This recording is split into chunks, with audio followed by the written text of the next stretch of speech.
Greetings fellow Whovians and welcome to Timey Wimey Reviews. To commemorate the 10th anniversary of the passing of the legend that is Nicholas Courtney, I decided to review the classic Doctor Who story Battlefield, originally broadcast on BBC One of September of 1989 to open season 26. Just in case you don't know the plot, the 7th Doctor and Ace has received a distress signal in the TARDIS originating from Lake Vortigern on Earth. At the nearby lake is a nuclear missile convoy being escorted by UNIT and Brigadier Bambera. Meanwhile, two medieval knights from another dimension named Anselin and Mordred arrive on the scene. Anselin is there to protect the legacy that is King Arthur and Excalibur, while Mordred is there to take Excalibur, the source of this distress signal, to give to his mother Morgaine, a powerful sorceress hell-bent on revenge. Also, Brigadier Lethbridge Stewart comes out of retirement and into action once more as he learns about the return of the Doctor. Battlefield is a jammed-packed four-part adventure which I expect nothing less from writer Ben Aranovich, who wrote the previous season's opener Remembrance of the Daleks, and I can see it as a bit of a loose sequel really, where in Remembrance we see the Doctor manipulating events from his past, where in Battlefield we're seeing him manipulate events from his future. I like the added layer that the Doctor could be Merlin. He pretty much denies it in this story but said it could happen in his future. I do like it when Doctor Who visits historical events and put their own twist on things, like we're seeing with the disappearance of the crew of the Marie Celeste in The Chase and how the dinosaurs got wiped out in Earthshock. I like the shades of grey that are being presented in this story between good and evil. We have little seeds planted with the 7th Doctor, and I think we explore those a little bit more throughout season 26. But I'm more fascinated about Morgaine. Jean Marsh did an excellent job portraying this powerful sorceress, and she has some great stage presence. I love the scene or the shot where she turns around and has her hands in the air, just giving that extra gravitas to her character. But what fascinated me was the character of Morgaine. She's quite happy to condemn her son to death in battle, but in another scene, she cures a woman's blindness. She used her powers to cure this woman's blindness just to pay a bar tab that her son has made for the woman who is blind. I find that really fascinating and just a really interesting take between good and evil, and I'm glad how it all plays out at the end of part 4. This is a good point in the review to talk about the side characters in Battlefield because there are a lot. So I just wanted to pick some of the highlights that was interesting for me in this story. Firstly, I would like to talk about UNIT. I was getting a bit of a UNIT The Next Generation vibe in this story, especially since there's been a bit of a gap from the classic Doctor Who, from the last UNIT adventure, The Seeds of Doom, up until Battlefield, with an introduction of a new Brigadier in Battlefield, Brigadier Bambera, played by Angela Bruce. Angela Bruce did a really good job portraying Brigadier Bambera as this strong woman who shoots first and asks questions later. I've seen Angela in other British dramas before, and I've seen her in interviews and in Comic Cons, but I feel that she does have a strong affection for this character. Ace has a companion of her own in this story in the form of Sho Young. Nothing against the actress at all, but the character just didn't really do much for me. I don't think she had that much to do in this story, apart from just be with Ace and be a bit of a talking head for her. Personally, I would rather have had more screen time for Winifred Bambera to have more conversations with the Doctor and maybe with Brigadier to Brigadier. But yeah, nothing personal, it just didn't do it for me. Let's talk about the man of the hour, Nicholas Courtney, returning as Brigadier Lethbridge Stewart in full unit gear, no less. I love that line when he confronts the destroyer and Brigadier says, "Get off my world."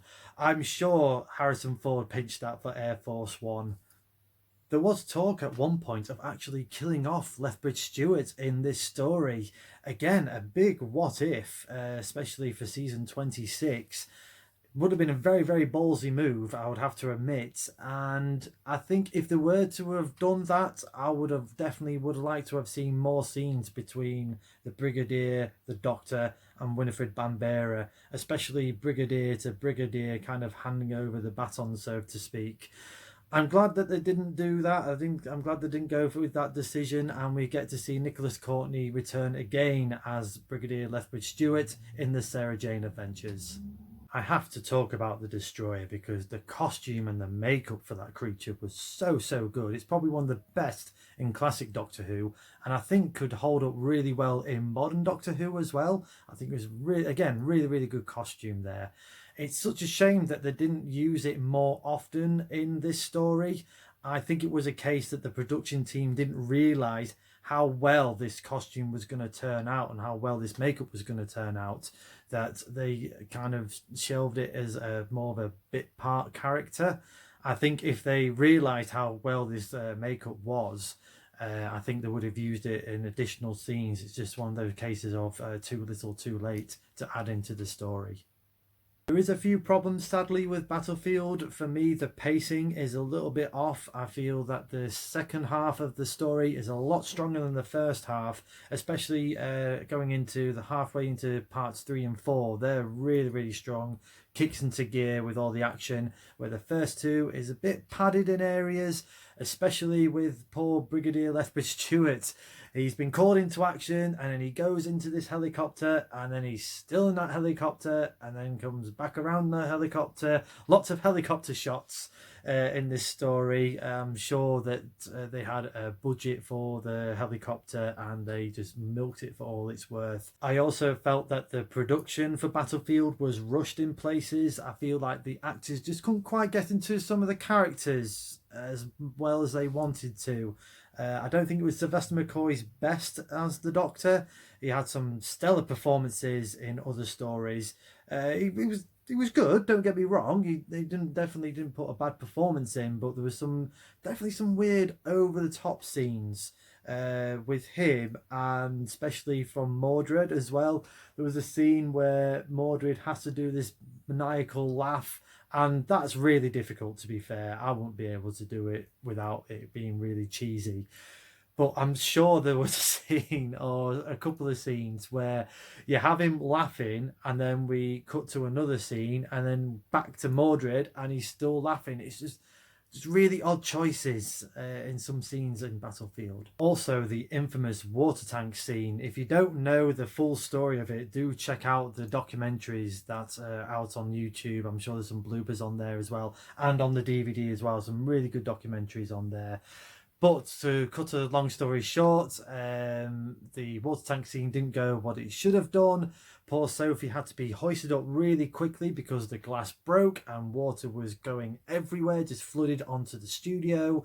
Poor Sophie, she could have either drowned, could have been cut to pieces, or could have been electrocuted. And if you look very carefully in part 3 of Battlefield, you do see the scene where the glass has broken in this water tank and she's been hoisted up really quickly. Obviously, you don't see the arms, but you do see her shoot up really quickly, and that is because of what actually happened on the studio day. It is just a case of production just having, if they had more time, it would have been a very different scenario and would have looked a lot better. I'm going to give Battlefield a TARDIS rating of 6.5 out of 10. There's some really good moments in this story.